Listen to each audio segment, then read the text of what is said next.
Across the country, a trend is happening. Fewer executions in fewer states. Look at this map. 37 states have either abolished the death penalty or have not carried out an execution in at least 10 years. But in those select states where executions are still occurring, there's a unique movement happening. Some want to make it easier to sentence someone to death, while in other states, there's a push to change the way individuals are executed. And nowhere is the debate greater right now than in the state of Florida, where the state legislature just passed a bill lowering the threshold for capital punishment. For years in Florida, the jury must be unanimous. The new legislation would get rid of that requirement.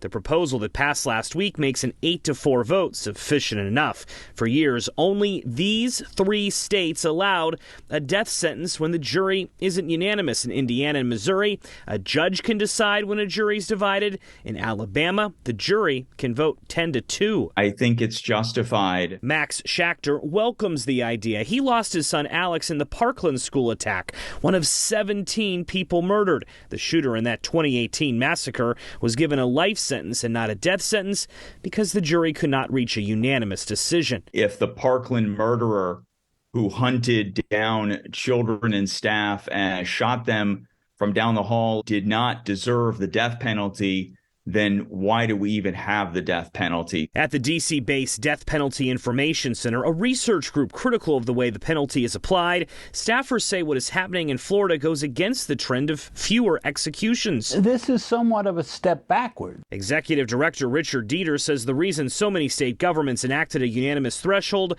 was to eliminate any doubt the person may be innocent. Innocent people had been discovered on death row. How many people have been sentenced to death and then were later freed?